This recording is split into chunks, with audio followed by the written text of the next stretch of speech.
네, 우리 올해 이제 여성 예배 얼마 남지 않았는데요. 네, 이 자리에 오신 여러분 주님의 사랑으로 축복합니다. 네, 우리 찬양은 전보다 많이 잘 부르시는데 보니까 여전히 표정은 너무 어두우세요, 여러분. 여기 온 거 기쁘시죠? 네, 예배 자리에 온 거 기쁘게 생각하시죠? 네, 다 웃으시니까 너무 좋네요. 여러분은 미래에 대한 궁금증이 있으십니까? 얼마 전에 한국에서 수능 시험이 있었죠? 수능 때가 되면은 사람들이 불티나게 찾아가는 곳이 있죠. 네, 믿음을 갖지 않는 사람들 많이 찾아가는 곳이 어디죠? 네, 점쟁이죠. 네, 또 결혼을 앞두고도 그런 곳을 많이 믿지 않는 사람들은 찾아간다고 해요. 왜 그럴까요? 네, 막연하게 두려움을 갖고 있는 거죠. 이 결혼 실패하면 어떻게 되지? 그런 사람들은 두려움을 가지고 그런 곳을 찾아가죠. 여러분은 미래가 기대가 됩니까? 아니면 막연히 미래에 닥쳐올 일들이 두려움을 갖게 합니까? 어떠세요? 여러분의 마음은. 네, 우리 올해가 시작하면서 뉴욕 포스트에서 노스트라다무스에 대한 보도를 실었다고 합니다. 네, 16세기에 살았던 프랑스의 의사, 점성가였던 그 사람의 예언에 의하면 올해가 최악의 해가 될 것이다 라고 했다고 해요. 사람들은 왜 그 16세기에 살았던 그 사람의 말에 관심을 기울일까요?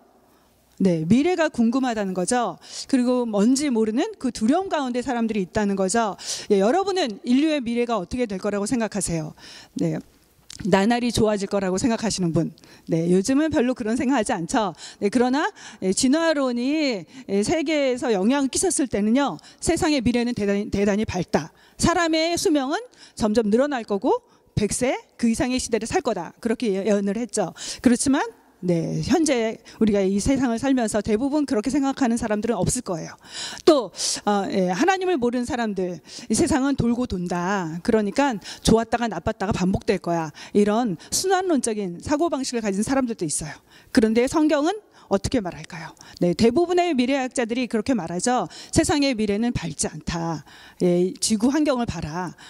지금 12시를 마지막으로 본다면 11시 55분을 넘었다. 56분, 57분 정도로 보고 있죠. 네, 우리 성경에서는 어떻게 말을 하고 있을까? 성경에서 그 인류의 마지막에 대해서 다루는 책이 바로 계시록이죠. 지금 계시록 큐티하고 계시죠? 잘하고 계시죠? 네, 큐티 열심히 하세요. 네, 여러분 성경의 마지막 책 이 계시록을 대하는 여러분의 마음은 어떠십니까? 네, 대부분은요 좀 무겁기도 하고 좀 겁이 나기도 하고 이거 큐티 좀 어렵겠다. 이번 달 큐티는 망쳤어. 약간은 계시록 큐티하는 거 별로 이렇게 달가워하지 않는 마음이 있을 텐데요. 한 6년 전에도 이 부분을 했던 것 같아요. 제가 보니까 또 계시록이네 하면서 왜 자꾸 계시록 말씀을 우리로 하여금 묵상하게 할까? 네, 우리 성도들이 계시록에 대해서 무지한 만큼 잘못된 방법으로 잘못 가르치는 이단들이 너무나 많기 때문이에요. 그래서 제대로 알아야 된다. 그런 마음으로 아마 계시록 큐티를 자주 하게 하는 것 같아요. 근데 여러분 너무 어렵다고 생각하지 마시고 오늘 말씀은요, 계시록 전체를 이해하는 데 있어서 굉장히 중요한 부분이거든요. 기초적이지만 그 전체를 해석하는 데 있어서 아주 중요한 단서를 제공하는 부분이니까 이거를 바탕으로 해서 여러분이 보시면 될 것 같아요. 네, 성경이 말하는 미래는요, 마지막이 있다는 거예요. 성경적인 역사관은요, 시작이 있고 끝이 있어요. 일직선입니다. 돌고 도는 순환이 아니에요. 그리고 갈수록 더 좋아지는 게 아닙니다. 하나님이 시작하셨고 언젠가 끝이 있다. 이게 바로 성경이 말하는 역사에 대한 관점인데요. 그렇다면 우리가 계시록 어떤 책인지 다 같이 한번 살펴보도록 하겠습니다. 오늘의 구절이 바로 계시록 전체의 서론에 해당되어 20절까지 계속되는데요. 그 중에서 오늘 시간상 8절까지만 보겠습니다. 1절 말씀 같이 읽겠습니다. 예수 그리스도의 계시라. 이는 하나님이 그에게 주사 반드시 속히 일어날 일들을 그 종들에게 보이시려고 그의 천사를 그 종 요한에게 보내어 알게 하신 것이라. 네, 이 계시록은요, 예수님이 보여주신 계시다라고 말하는데요. 그러면 계시가 뭘까요? 교회에 처음 오신 분들을 위해서 계시가 대체 뭘까요? 좀 어렵죠? 예, 이 헬라어 단어는 아포칼립시스라는 단어인데요. 이 의미는 계시, 묵시 같은 의미로 이렇게 쓰이는데 여기서의 의미는 계시라는 의미보다는 묵시에 가까운 뜻이에요. 그래서 계시, 감추어진 것을 펼쳐 보이는 거. 그게 바로 계시란 뜻인데요. 여기에서 묵시, 종말에 일어날 현상들을 객관적으로 펼쳐서 보여주시는 것이 바로 여기서 말하는 계시고요. 그 종말과 마지막 때, 그리고 새 하늘과 새 땅이 임하는 과정을 독특한 문학 양식으로 풀어가는 묵시 문학을 일컫는 거라고 볼 수 있어요. 그래서 여기에서 계시록은 사실은 묵시록에 더 가깝고요. 하나님께서 이제 예수님을 통해서 마지막 때 우주와 역사의 결말이 일어나는 과정을 계시해주는 책이 바로 계시록이라고 하면 될 것 같습니다. 그러면 이 계시의 근거와 출처는 무엇인가? 어디로부터 오는 것인가? 2절 말씀에 나옵니다. 같이 읽겠습니다.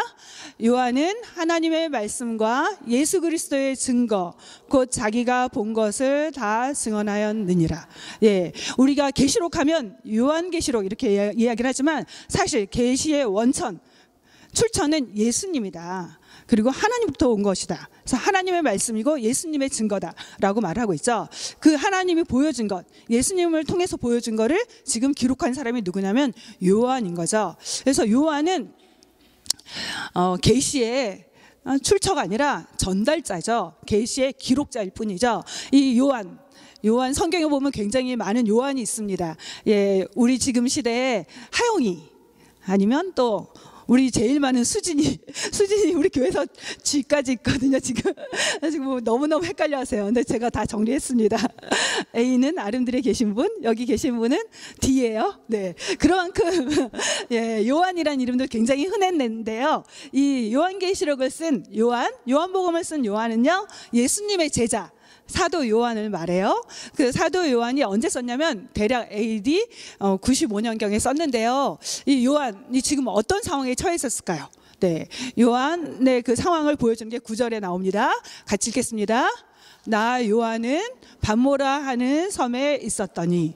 네, 지금 요한이 예수님 당시에 예수님이 살아계셨을 때, 예수님이 이 땅에 계셨을 때 가장 나이가 어렸었잖아요. 지금 요한은 백발이 돼서 머리가 희끗희끗한 그런 나이, 백발이 된 그런 나이인 거죠. 그런 나이, 노년이 됐는데요. 예수님의 제자들 대부분이 이미 다 순교를 했어요. 그래서 요한 혼자 생존해 있고요. 그리고 이제 그 요한이 반모섬에서 유배를 당하고 있는 상황이었어요. 이 반모섬은요, 이 지도 보세요. 굳이 저희가 이 지도를 찾고 또 막 동그라미를 한 건요, 여러분의 이해를 돕기 위해서거든요. 지도를 본 것하고 안 본 게 도움이 되거든요. 이 반모섬은 에게해 가운데 있는 섬인데요. 바위섬이라 그래요. 당시에 죄수들의 유배지였고요. 그래서 지금 요한은 죄수가 돼서 유배를 당하고 있는 거죠. 네. 그렇다면 요한은 왜 유배지에 있게 되었을까? 네. 이때가 바로 로마가 전 세계를 지배했던 때죠. 그러면서 로마의 황제 숭배가 그 첫 번째 왕이었던 그 황제였던 아우구스투스로부터 시작이 됐는데요. 그 황제 숭배가 지금 최고조에 달했던 때가 바로 이 당시였어요. 여러분, 로마 하면 그리스도인을 박해했던 황제 하면 누가 떠오르세요? 네, 다 아는, 어린이도 다 아는 네로 황제잖아요. 그 네로 황제가 그리스도인을 박해했는데요. 네로 황제의 박해는요, 사실은 아주 즉흥적이었어요. 그리고 개인적이었어요. 그리고 로마라는 도시에 한해서만 박해를 했습니다. 그가 정말 야만적으로 그리스도인에게 핍박을 가했지만 그 당시만 해도 그리스도인에 대한 핍박이 대대적으로 이루어지진 않았어요. 그런데 그 당시 요한이 유배된 그 당시는 도미티아누스 황제가 다스렸던 그 당시는 이제 그 황제 숭배가 로마 전역에서 본격화되면서 로마가 다스리던 모든 나라들, 제국들 안에서 대대적으로 예수 믿는 사람들을 박해하기 시작해요. 황제권을 강화시키려고 그 황제가 자신을 신격화하는데 황제가 하나님이다, 황제가 세상의 주인이다 라는 고백을 하게 합니다. 그런데 그 고백을 따르지 않은 사람들이 있었죠. 바로 대표적으로 그리스도인이었죠. 그렇기 때문에 그리스도인에 대한 환난과 박해가 이루어지던, 아주 강한 박해가 이루어진 극심한 환난이 있던 시기가 바로 이때였어요. 그러면서 이제 그 황제 숭배를 거부하면 어떤 일을 행했냐면요, 고문을 가합니다. 그리고 이제 그 유배를 보내고요, 심각한 경우는 사형까지 했던 그런 시대였던 거죠. 네, 그래서 이제 보면은 4절에 보면요, 계속 이 계시록은 묵시록이면서 동시에 편지글로 이루어졌거든요. 그래서 이 편지, 글이라는 건 기록을 한 사람이 있고 동시에 그 편지를 받는 사람이 있다는 거죠. 어떤 사람이 편지를 받았을까? 4절에 나옵니다. 같이 읽겠습니다. 요한은 아시아에 있는 7 교회에 편지하노니. 11절 말씀 같이 읽겠습니다. 이르되 내가 보는 것을 두루마리에 써서 에베소, 서머나, 버가모, 두아디라, 사대, 빌라델피아, 라오디게아 등 7 교회에 보내라 하시기로. 이 편지를 받는 대상은 바로 아시아에 있는 7 교회인데요. 그 7 교회를 구체적으로 11절에 알려주고 있죠. 성경 퀴즈 하면 그 계시록에 있는 7 교회 문제 많이 나오죠. 저는 앞 글자만 따서 다 어릴 때 외웠는데 우리 목사님도 가끔 얘기를 해줬고, 에서, 버두, 사빌라. 그래서 제가 퀴즈대에서 많이 상 받았습니다. 이런 교회들인데요. 이 교회들은 상상의 교회가 아니라 실제로 존재했던 교회예요. 여기 아시아에 있다 그랬는데요. 사실 이 아시아는요, 오늘날의 아시아를 말하는 게 아니에요. 당시의 소아시아를 말하는데 터키 지역에 있던 그런 그 7 교회를 말해줘요. 그럼 왜 7 교회 굳이 보냈을까? 7 교회는요, 7이라는 단어가 계시록에 계속 나와요. 계시록의 7이라는 숫자는요, 하늘의 삼일체 하나님 3, 땅의 4, 동서남북 4 합쳐서 완전수를 말해요. 그래서 충족의 수, 전체를 의미하는 거죠. 그래서 이 7 교회는요, 전체 교회를 상징합니다. 그래서 특히 이 편지는요, 이 교회에서 돌아가면서 보게 했거든요. 그 서로 돌아보면서 다 같이 봐라. 그런 편지가 뭐냐면 회람용 편지거든요. 그래서 같이 보게 했던 편지로 이렇게 보낸 걸 볼 수 있어요. 그렇다면 이 편지에 담겨 있는 주제는 무엇이었을까? 1절 말씀 같이 읽겠습니다. 예수 그리스도의 계시라. 이는 하나님이 그에게 주사 반드시 속히 일어날 일들을 그 종들에게 보이시려고 그의 천사를 그 종 요한에게 보내어 알게 하신 것이라. 그래서 이 내용은요, 이제 반드시 속히 일어날 일, 그리고 이 반드시 일어난다는 건 하나님의 말씀은 반드시 절대적으로 일어날 거다. 그 확실성을 말해주고요. 속히 일어날 일, 장차 있는 일, 미래에 일어날 일, 앞으로 일어날 일을 말해준다는 걸 볼 수 있어요.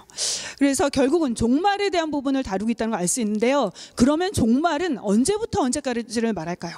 우리 종말 많이 듣죠? 종말, 말세 많이 하는데요. 종말은 언제부터 언제까지를 말할까?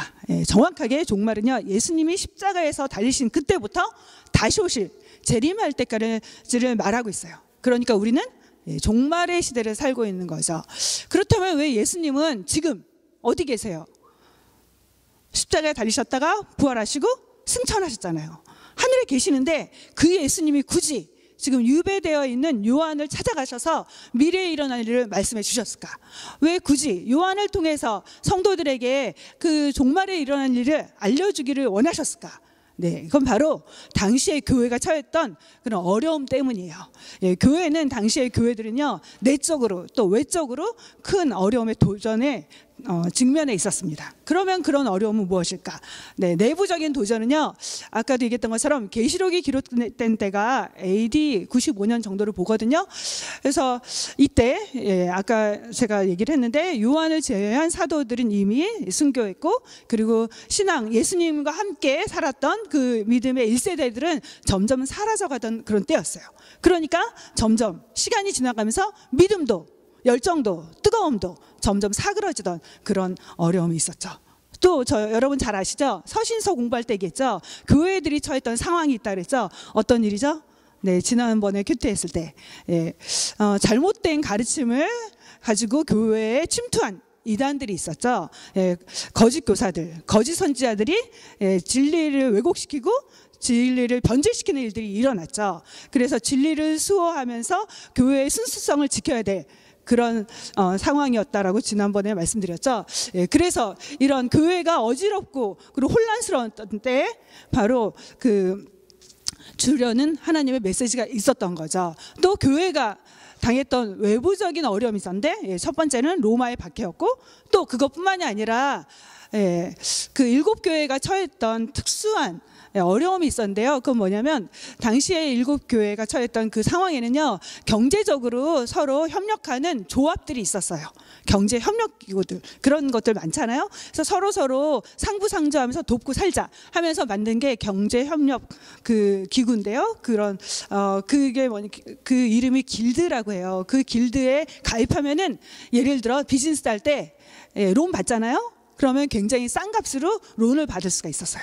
그런데 거기에 가입되지 않으면 굉장히 비싼 이자를 물어야 되는, 그래서 그 조합에 가입되지 않으면 경제적으로 막대한 손실과 피해를 봐야 되는, 불이익을 당해야 되는 그런 상황 속에 있었어요. 근데 그 조합, 길드에 가입하는 조건이 있었습니다. 그게 뭘까요? 황제 숭배를 인정하고 고백하는 거예요. 황제가 나의 하나님이다. 황제가 나의 주인이다. 그런 고백을 하는 사람들만 받아들였던 거죠. 그렇기 때문에 그리스도인들은 황제 숭배를 거부하는 사람들이잖아요. 예수님을 주인으로 고백하는 사람이 그리스도인이었잖아요. 그래서 많은 어려움을 겪는 그런 상황 속에서 점점 믿음을 저버리려는 유혹에 직면하게 된 거죠. 네, 그래서 바로 그 로마 제국하에서 배교의 위험에 처한 성도들에게 용기를 주고, 하나님은 너희를 지키시고 계셔. 하나님은 여전히 너희를 보호하고 계셔. 그것을 확신시키기 위해서 이 편지를 기록합니다. 그리고 두 번째, 예수님은 반드시 다시 오실 거기 때문에 흔들리지 말고 믿음을 지키라 하면서 격려하는 차원에서 이 편지를 쓴 거죠. 네. 그러면 하나님께서는 왜 묵시문학 형태로 장차될 일을 기록하게 하셨을까? 여러분 계시록 보면 어렵잖아요. 대체 이게 뭘 말하지? 하는, 대단히 정말 난해하기도 하고 이해가 안 되잖아요. 그만큼 잘못된 이단들이 그거 가지고 막 이단적인 가르침을 주고 있는데요. 왜 이렇게 상징적인 언어를 많이 썼을까? 네, 첫 번째는요, 하나님이 말씀하시는 것을 세상 사람들이 알지 못하도록 하기 위해서요. 하나님의 메시지를 하나님을 모르는 사람들, 세상 사람들에게 감추기 위해서입니다. 왜 하나님은 감추려고 하셨을까요? 계시록의 메시지가 뭐죠? 세상엔 마지막이 있고 세상의 모든 나라들은 멸망할 거야. 하나님이 심판하실 거야. 이 세상의 모든 나라들은 결국 끝이 있어. 세상의 통치가들은 결국은 마지막이 있어. 그걸 말하잖아요. 로마 제국이 이 얘기를 들으면 어떻게 되겠어요? 완전히 국가의 반란죄를 그리스도인들에게 이제 덮어 씌워서 가만두지 않겠죠. 그래서 하나님 알지 못하는 자들에게 숨기려고 묵시 형태로 상징적인 언어를 기록했습니다. 동시에 미래에 일어날 일이기 때문에 다 설명할 수가 없어서, 그래서 상징적인 언어를 사용했는데요. 여러분, 만약에 이순신 장군한테 누군가가 셀폰을 딱 갖다 줬다고 생각해 보세요. 어땠을까요? 무슨 소리가 나고 사람들도 나타나고 막 너무 번쩍번쩍거리고 정말 깜짝 놀라서 뒤로 넘어졌을 거예요. 깜짝 놀랄까, 이런 회개망측한 물건이 있다니, 가서 불태워라, 아니면 두들겨 때려라, 그랬겠죠. 네, 이해하지 못했을 거예요. 아무리 이순신 장군이 훌륭해도. 그러니까 하나님께서 지금 요한에게 미래에 일어날 일을 보여주시잖아요. 그러니까 이해가 절대 될 수 없는 거죠. 설명할 수도 없어요. 그래서 그 본 그대로를 기록할 수밖에 없었던 거죠. 네, 서론에는요, 이 전체 서론에는요, 편지글이기 때문에 저자가 나오고, 또 편지글의 당시의 편지글의 특징이 뭐예요? 저자 나오고, 이제 여성예배 나오신 분들 이 정도면 아셔야죠. 수신자가 나오고, 또 한 가지 특징, 인사말이 나오죠. 네, 바로 그 인사말이 그 다음 절에 나오는데요. 같이 읽겠습니다. 예수 그리스도로 말미암아 은혜와 평강이 너희에게 있기를 원하노라. 네, 요한은 은혜와 평강을 기원하는데요, 축복을 선언하죠. 그러면서 이 은혜와 평강을 왜 빌었을까? 모든 편지에서 공통적으로 은혜와 평강을 빌지만요, 이 은혜, 신약 성경에서의 하나님의 구원 역사를 이루는 가장 중심이 바로 은혜죠. 그리고 구약의 바로 중심 뭐냐면 평강이에요. 하나님의 백성들에게 주기 원하시는 샬롬, 그 구원의 그 은총 속에서 나오는 결과들, 또 구원의 역사를 이루시는 모든 것들이 바로 은혜와 평강 가운데 이루어지거든요. 은혜와 평강을 비는데요, 박해 가운데 있는 성도들, 유혹 가운데 있는 성도들을 이길 힘이, 그 유혹을 이길 힘이 바로 은혜와 평강 가운데 있기 때문에 그것을 축복하는 걸 볼 수 있어요. 그렇다면 진정한 은혜와 평강은 어디서부터 오는가? 바로 예수님으로부터 온다는 거죠. 그리고 4절에서는요, 하나님으로부터 온다. 그리고 7영, 성령님으로부터 온다 하면서 삼위 하나님으로부터 오는 그 은혜와 평강을 비는 걸 볼 수 있습니다. 이 서론에는 이 뒤에 나올 모든 내용을 압축적으로 보여주고 있는데요. 특히 이 하나님에 대해서 이해하는 게 전체를 풀어가는 아주 키워드예요. 그러면 하나님은 어떤 분으로 소개하고 있는가? 4절 말씀, 8절 말씀 읽겠습니다. 이제도 계시고 주 하나님이 가라사대 나는 알파와 오메가라 이제도 있고 전에도 있었고 장차 올 자요 전능한 자라 하시더라. 예, 계속해서 반복하고 있죠. 이제도 계시고 전에도 계셨고 또 장차 오실리 뭐죠? 과거에도 계셨고 지금 현재도 계시고 미래에도 계신 하나님. 예, 그 하나님 이 하나님의 표현은요 사실은 그 구약에 나온 개념을 다시 한번 보여주는데요. 예, 이 계시록은요 사실 구약의 많은 내용들을 바탕으로 해서 상징적인 언어를 쓰고 있어요. 세상 사람들은 구약을 모르잖아요. 그러니까 이 말이 뱀 하면 무슨 개념인지 모르죠. 근데 성도들은 알아요. 아, 이거 마귀구나. 하나님을 대적하는 악의 세력을 말하는구나. 금방 알잖아요. 그래서 구약에 많은 개념을 쓰는데요. 하나님에 대한 소개도요. 바로 출애굽에 나왔던 하나님의 이름을 연결시키는 거 볼 수 있어요. 모세가 하나님의 이름을 묻죠. 나를 보낸 자가 누구인지 저에게 알려주십시오. 그렇게 말할 때 하나님 뭐라고 대답하시죠? 나는 스스로 있는 자다. 근데 영어는요. I am that I am. 나는 나야. 나는 과거에도 있었고 지금도 있고 영원토록 존재해. 그렇게 하나님의 이름을 설명해 주는 걸 볼 수 있거든요. 그래서 그 하나님, 과거의 하나님뿐만 아니라 현재의 하나님, 미래의 하나님, 모든 시간의 하나님, 모든 시대의 하나님, 언제나 존재하신 하나님, 그 하나님을 계속해서 말해주는데요. 알파, 오메가, 처음과 나중, 시작과 끝이라는 단어로 설명해 주죠. 사실 알파라는 게 뭐냐면요. 헬라어의 알파벳 첫 번째 글자가 바로 알파예요.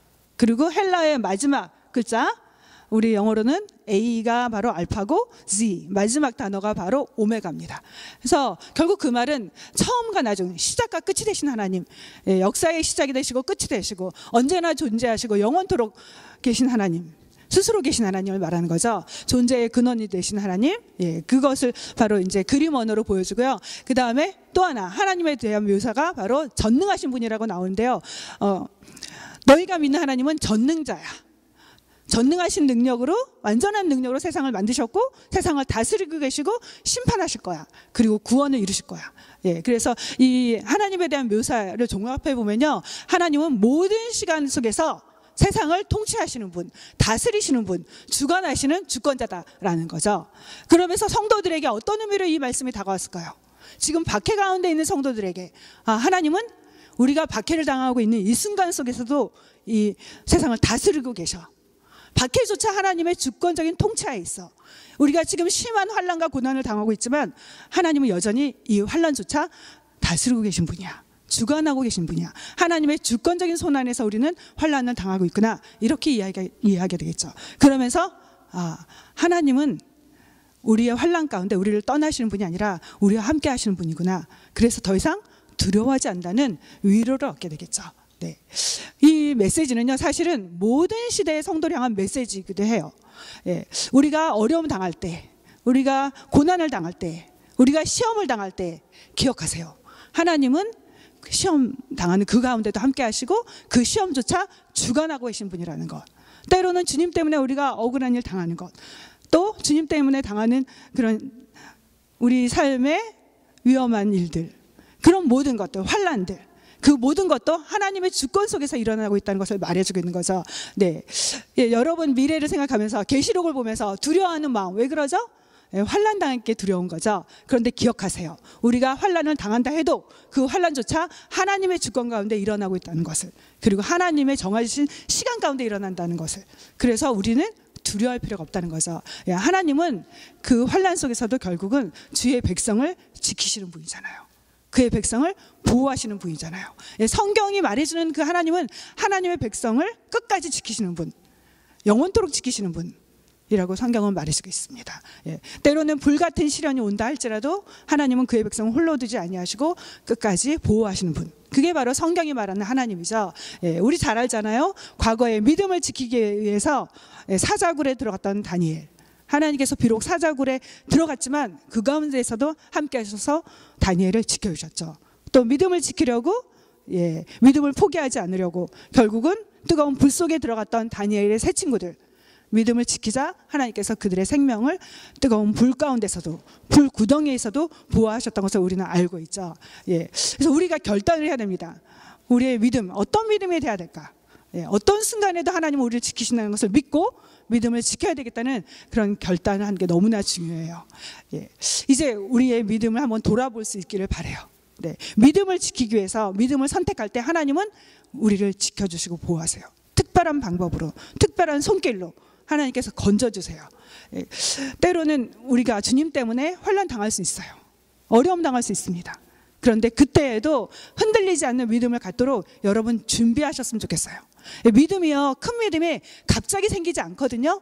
어려운 일 당할 때 끝까지 믿음을 지키려면요, 갑자기 그런 믿음이 생겨나는 게 아니잖아요. 큰 믿음이 갑자기 생겨나는 게 아니거든요. 그래서 그 믿음을 갖기 위해서 지금 준비하셔야 돼요. 이 계시록을 우리에게 준 이유가 바로 그거예요. 마지막 때 당할 환난이 있을 수 있어. 준비하라고, 대비하라고. 그래서 믿음을 키워가라고. 여러분, 믿음을 키우기 위해서 노력을 하셔야 돼요. 믿음이 어느 날 갑자기 커질 수 있을 것 같죠? 예, 특별한 경우 있습니다. 아주 큰 어려움을 당하면 갑자기 커질 수 있어요. 근데 대부분은요, 어려움 통해서 믿음을 키우고 싶지 않잖아요. 그러면요, 평상시 때 여러분이 믿음을 키워내는 훈련을 받으셔야 돼요. 훈련을 하셔야 돼요. 여러분, 좋은 근육 저절로 생기지 않잖아요. 네, 좋은 운동 실력 하루아침에 생기지 않잖아요. 네, 노력하셔야 됩니다. 그림이 너무 리얼했죠? 네, 리얼하게 여러분한테 와닿으라고 제가 찾았어요. 여러 그림 바꿔가면서. 근육 절대로 하루아침에 생기지 않아요. 노력하셔야 돼요. 마찬가지예요. 여러분이 큰 믿음, 강한 믿음, 환난을 이기는 믿음 가지려면요, 여러분이 믿음을 키워가는 훈련을 하셔야 돼요. 믿음을 성장시키는 과정이 필요합니다. 그래서 우리가 큐티 훈련하는 거고, 그래서 귀찮아도 예배드려 오는 거거든요. 그래서 날마다 말씀을 보는 거예요. 예, 환난을 이길 수 있는 믿음, 세상을 이길 수 있는 믿음을 갖기 위해서 여러분 믿음을 키워가는 그런 훈련을 받으시길 바라요. 예, 믿음을 키우는 가장 확실한 방법 뭘까요? 네, 말씀입니다. 말씀과 함께하는 삶이에요. 말씀을 가까이 하는 삶입니다. 말씀을 따라 사는 삶이에요. 그 말씀을 따라 살 때, 말씀을 붙잡고 살 때 여러분의 믿음이 어느 순간 성장할 거예요. 3절 말씀입니다. 같이 읽겠습니다. 이 예언의 말씀을 읽는 자와 듣는 자와 그 가운데에 기록한 것을 지키는 자는 복이 있나니 때가 가까움이라. 때를 사는 지혜이고 복된 삶의 비결이에요. 하나님의 복은요, 말씀과 함께 가요. 복 있는 사람은 주의 말씀을 주야로 묵상한 자다. 하나님 말씀하시면 형통은요, 말씀과 함께 하는 겁니다. 이 율법책의 말씀 가까이 할 때 하나님께서 우리를 형통케 하신다고 하셨죠. 예, 여러분 평생 말씀을 가까이 하면서 강한 믿음으로 그렇게 성장하기를 바랍니다. 네, 그 다음에 하나님의 뜻은요, 예수님을 통해서 이렇게 이루어 가시는데, 예수님에 대한 묘사는 어떻게 나오는가? 네, 이 부분이 정말 전체를 풀어가는 아주 중요한 부분인데요. 같이 읽겠습니다. 충성된 증인으로 죽은 자들 가운데서 먼저 나시고 땅의 임금들의 머리가 되신 예수 그리스도로 말미암아 은혜와 평강이 너희에게 있기를 원하노라. 우리를 사랑하사 그의 피로 우리 죄에서 우리를 해방하시고 그의 아버지의 하나님을 위하여 우리를 나라와 제사장으로 삼으신 그에게 영광과 능력이 세세토록 있기를 원하노라. 아멘. 네, 이 부분은요, 영광의 노래라고 하고요, 찬양, 송영이라고 볼 수 있는데요. 네, 이 말씀에 소개된 예수님은 어떤 분인가? 첫 번째, 충성된 증인, 신실한 증인. 두 번째, 죽은 자들 가운데서 먼저 나신 분, 예, 부활의 첫 열매가 되신 분. 그래서 하나님 나라의 상속자, 그리고 부활의 문을 여신 분, 승리자임을 보여주죠. 죽음을 정복하시고 승리하신 분임을 보여주고요. 세 번째는 땅의 임금들의 머리다. 이건요, 이 세상에 많은 왕들이 있지만 왕 중에 진정한 왕은 예수다. 이 세상에 통치자들이 많지만 진정한 통치자는, 가장 탁월한 우월한 통치자는 예수님이다 라는 것을 보여주고 있죠. 네, 그러면서 계시록의 전체 표어가 나타나는데요, 바로 7절 말씀입니다. 같이 읽겠습니다. 볼지어다 그가 구름을 타고 오시리라. 예, 그 유명한 마라나타, 우리 교회에서 마라나타 찬양을 불렀죠. 마라나타 주 예수여 어서 오시옵소서. 우리 교회에서 굉장히 오랜 시간 불렀는데요. 네, 이 마라나타가 계시록 전체의 가장 중요한 주제예요. 주님 어서 오시옵소서. 주님은 반드시 오십니다. 그래서 계시록 서두에서 이 고백하는데요. 계시록 22장에서 다시 반복돼요. 아멘 주 예수여 어서 오시옵소서. 예. 그래서 계시록을 대하는 우리에게 하나님 원하시는 것은 뭘까? 예. 계시록이 말하는 진리는 뭘까? 예수님은 다시 오신다. 그 예수님을 기다려라. 그 예수님을 고대하라는 거죠. 예, 여러분 안에 다시 오실 예수님에 대한 기다리는 마음이 있습니까? 여러분 예수님 오시는 거 원하세요? 솔직하게 한번 여러분 마음을 돌아보세요. 저희 남편하고 얘기했는데 오시는 거는 믿는데 오실 거를 확신하는데 지금은 조금 다음 세대에 왔으면 좋겠다 이런 얘기를 했거든요. 저희 딸이랑 그런 얘기를 했어요. 이 세상에 뭐 너무 마약도 많고 동성애도 많고 너무 죄가 가득해서 예수님이 오실 때가 가까운 것 같아 엄마. 그러면서 그렇지? 그래 예수님 오실 때가 가까운 거 나 너무 확신을 해. 그런데 뭐라고 했냐면 그래도 결혼은 먼저 하고 싶어. 혹시 여러분도 그러지 않으세요? 네, 예수님 오실 거는 믿지만 아직은 아니에요 주님. 아직은 아니고 지금은 좀 더 제가 하고 싶은 거 더 하고 지금은 좀 더 세상에서 재미있는 거 여행도 가보고 또 즐거운 거 다 해보고 누릴 것 좀 누려보고 세상 재미 다 맛본 다음에 예수님 오시면 안 될까요? 여러분 어떻습니까? 네, 우리 너무 세상에 관심이 집중돼서 살고 있지는 않는가? 예, 세상에 너무 매몰돼서 주님 다시 오시는 것에 무관심한 건 아닌가? 예, 고대하기는커녕 기다리지도 않는 우리 마음은 아닌가? 예, 마치 예배소 교회 보면요, 처음에 사랑이 있었지만 사랑이 식어졌죠. 그런 것처럼 첫사랑이 식어진 것처럼 주님을 향한 사랑이 식어져서 예수님 오시는 것에 대해서 그렇게 간절함이 없는 그런 마음은 아닌가? 예, 마치 고멜처럼. 예, 우리의 영적인 신랑이신 예수님보다는 세상 사랑한 것은 너무 마음을 빼앗겨서 세상 사랑 속에서 사느라고 예수님 다시 오시는 것에 대해서 너무 무감각해져 있는 우리는 아닌가? 예. 왜 우리는 재림에 대해서 이렇게 무관심할까요? 사실 생각해 보세요. 여러분 셀폰 잊어버리면 네, 하루 동안 아무 생각 없이 어디에 있겠거니 하면서 관심 안 두고 그렇게 살고 있나요? 어쩌면 예수님에 대한 관심이 셀폰보다도 못한 건 아닌가? 예, 셀폰 잊어버리면 1시간도 못 견디면서 온 집안을 다 뒤지고 예, 왔던 데 다시 가보고 할 텐데 예수님에 대해서 우리 그렇게 많은 관심을 갖고 있는가? 예수님의 존재가 셀폰보다도 못한 그런 시대가 아닌가? 제가 너무너무 마음이 아팠거든요. 예, 예수님에 대한 간절함을 어떻게 가질 수 있을까? 예수님이 오시기를 정말 사모하는 마음을 어떻게 가질 수 있을까? 예수님 만나려면요 회복해야 될 게 있어요. 예수님을 만나고 싶은 마음은요 예수님에 대한 사랑에 비례해요. 여러분이 정말 사랑하는 사람이 있다면요 만나고 싶을까요? 안 만나고 싶을까요? 예, 만나지 말라 그래도 아무리 바빠도 시간을 내서 만날 거예요.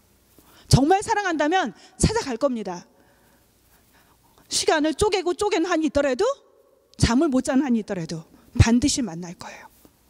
우리가 정말 주님을 사랑한다면 주님 오심을 고대하겠죠. 정말 얼굴과 얼굴로 마주할 그날을 사모하겠죠.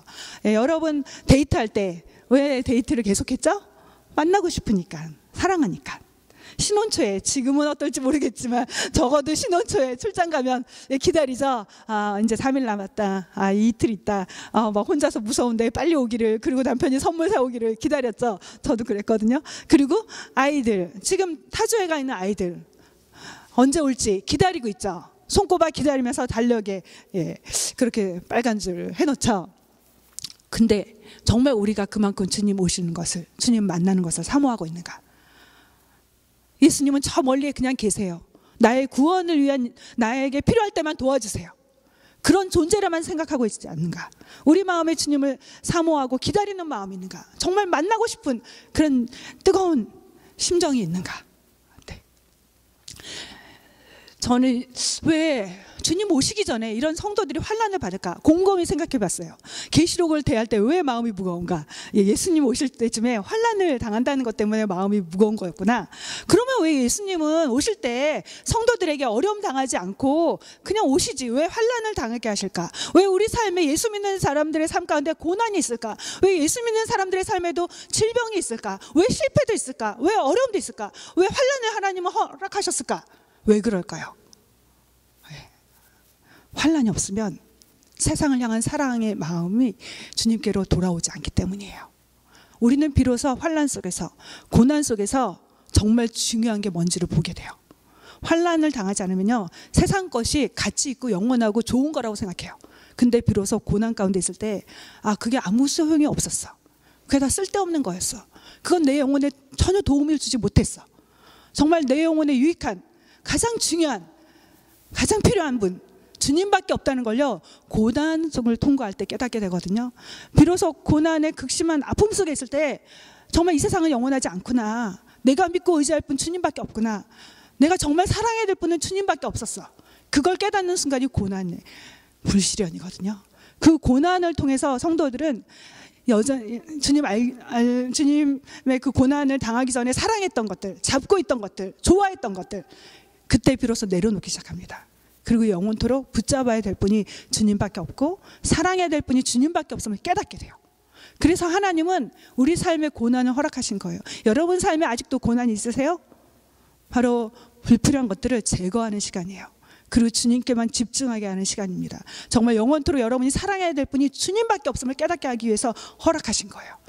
여러분, 고난을 통해서 주님 사랑하는 마음을 회복하지 마시고요, 고난 있기 전에 말씀을 통해서 하나님 사랑을 회복하세요.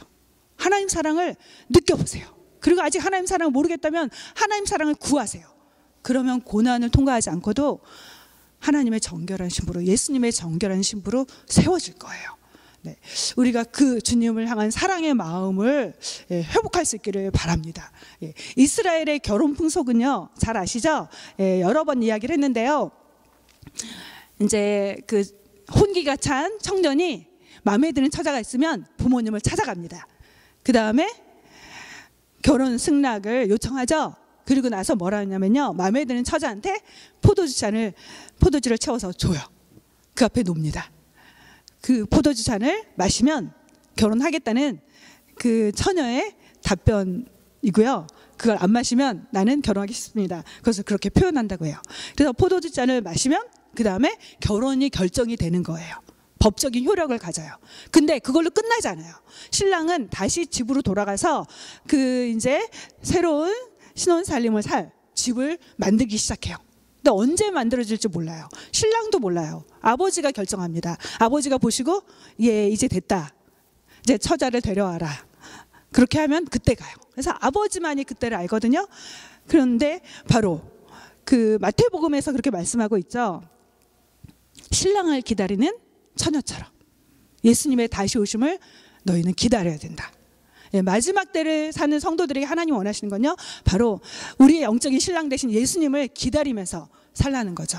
우리 예수님 다시 오심을 기다릴 수 있는 그런 주님을 향한 사랑이 회복될 수 있도록 우리가 함께 기도할 수 있길 바랍니다.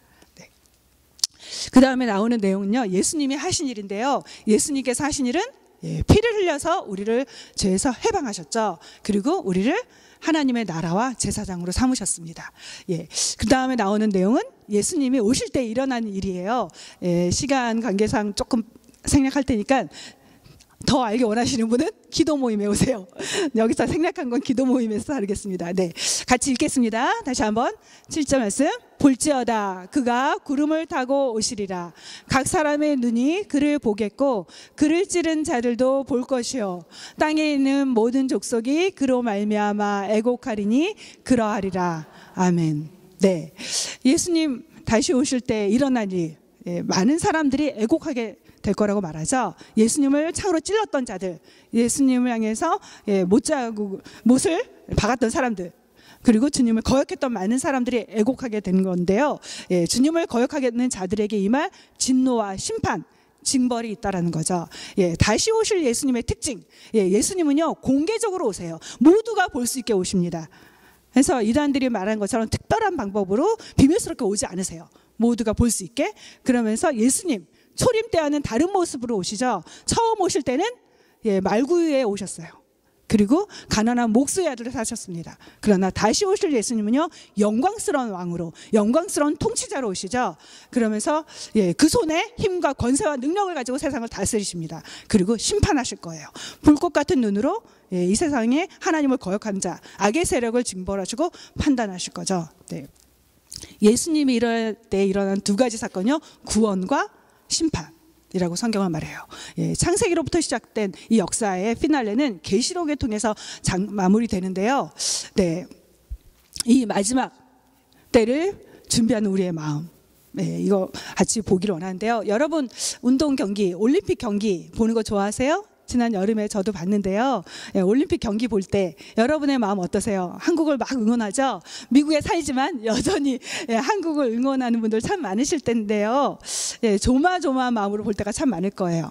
여러분의 아이들 운동 경기 할 때 막 가서 응원하면서 이겨라 그런 마음 있죠. 또 오케스트라 하는 아이들 참 많을 때요. 오디션 할 때 여러분의 마음도 조마조마하고 아이들도 마음을 졸이면서 보죠.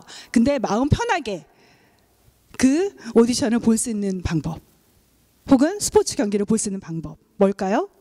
네, 결과를 알면 되죠. 네, 그래서 어떤 분은 저는 승리한 것만 봅니다. 그 과정 조마조마한 거 싫어서 다 끝나고 이긴 것만 봅니다. 그런 분도 있는데요. 우리가 마음 졸이지 않고 그 경기를 볼 수 있는 방법 결과를 알면 네, 마음 편하게 볼 수 있죠. 네, 우리 성도의 미래는 어떻게 될까? 우리 성도들의 마지막은 어떻게 될까? 예, 승리입니다. 우리에게는 반드시 승리만이 있어요. 승리가 보장돼 있어요. 우리는 승리가 확보돼 있습니다. 예수님이 십자가에서 이루신 승리로 인해서 우리는 결국은 승리를 얻을 거예요. 그럼 승리가 보장됐으니까 아무렇게나 살아도 될까요? 하나님은 우리가 어떤 삶을 살기를 원하실까? 예, 성경의 가르침은요. 네, 복음서는 예수님의 삶과 예, 그다음에 죽음과 가르침을 담고 있죠. 그러면서 예수님을 믿어라라고 말하고 있어요. 그다음에 서신서는요. 어떻게 믿는 것이 잘 믿는 건지 가르쳐주고 있어요. 그러면 계시록은 예, 믿음을 지키기 위해서 싸우라라고 말하고 있습니다. 예, 계시록은 믿음을 지켜야 된다. 그리고 지키기 위한 싸움이 필요하다라고 말해주고 있습니다. 네, 제가 지난주에 잠깐 간략하게 봤는데요. 덩케르크라는 영화가 있는데요. 프랑스의 해안 도시 이름이 바로 덩케르크라고 해요. 2차 대전에 그 영국군과 프랑스군이 연합해서 이제 독일군과 대치된 상황인데요. 그곳을 지켜야지만 전쟁에서 밀리지가 않는 거예요. 그것을 지켜내려고 하는 내용을 담은 영화인데요. 그 지역을 지키기 위해서 하늘에서는 공군이, 땅에서는 육군이, 그 다음에 바다에서는 해군이 합세해서 힘을 다해서 싸웁니다. 그런데 독일군의 전력이 더 강한 거예요. 그래서 결국은 이제 연합군이 퇴각을 하게 돼요. 영국 땅으로 퇴각을 하는데요. 그곳에 청소년들이 정말 그 군대에서 군인이 돼서 전투에 참여하는 모습. 그리고 정말 민간인들이 힘을 합해서 그 영국 지역으로 이 퇴각시키는 일에 참여하는 모습이 보이거든요. 근데 이제 결국 힘이 딸리니까 모든 연합군이 이제 뒤로 영국 지역으로 옮겨가는데 모든 사람을 배에 다 실은 다음에 한 사람이 남습니다. 그가 바로 예, 장군, 예, 장교거든요. 그러면서 그가 말을 해요. 저는 이 영화가 이 마지막 장면을 위해서 있다고 생각해요. 주제가 마지막에 나오는데요. 나는 여기 남을 것이다. 그리고 이곳을 지킬 거다. 라는 말을 합니다. 그러면서 나오는 나레이션이 뭐냐면요. 우리는 싸울 거다. 바다에서도 싸울 거다. 땅에서도 싸울 거다. 그리고 해안가에서도 싸울 거다. 계곡에서도 싸울 거다. 끝까지 싸울 거다. 조국을 지키기 위해서. 예. 그리스도인은요. 어떤 삶을 살아야 될까? 우리는 승리가 보장됐어요. 그런데 그 승리를 누리기 위해서 우리는 어떤 삶을 살아야 될까? 우리가 싸워야 됩니다. 하나님 우리에게 원하시는 삶은요. 승리가 보장됐다고 아무것도 안 하는 삶이 아니라 우리의 적, 마귀와 세상을 향해서 싸우기를 원하세요. 왜 우리 삶에서 승리를 경험하지 못하는가? 왜 나는 승리자로서 삶을 이 땅에 살지 못하는가? 싸우지 않기 때문이에요. 여러분 기억하세요. 우리의 믿음을 도둑질하기 원하는 마귀가 있습니다. 여러분 가만히 있으면 여러분의 믿음이 절대로 더 좋아지지 않아요. 여러분이 싸우고 지켜내지 않으면 여러분의 믿음은 식어질 거예요. 한때 믿음 좋았던 사람들 많아요. 왜 지금 뜨겁지 못하죠? 싸우지 않았기 때문이에요. 세상은요. 우리의 믿음을 잠자게 하는 그런 일들을 하고 있어요. 여러분 가만히 있으면요. 세상에 취하게 돼 있어요. 세상에 잠들게 돼 있습니다. 우리의 믿음은 점점 약화되게 돼 있어요. 여러분이 믿음을 지키기 위해서 해야 될 거 치열하게 싸우셔야 돼요. 그런 자에게 하나님은 승리를 주십니다. 성경은 말씀하고 있습니다. 성도에게 주신 믿음의 도를 위하여 힘써 싸우라. 여러분 싸우셔야 돼요. 우리의 적이 있습니다. 그러나 이미 승리하셨어요. 그 승리의 것을 누리기 위해서 여러분이 온 힘을 다해 싸워나가는 믿음의 사람들이 되기를 주님의 이름으로 축복합니다.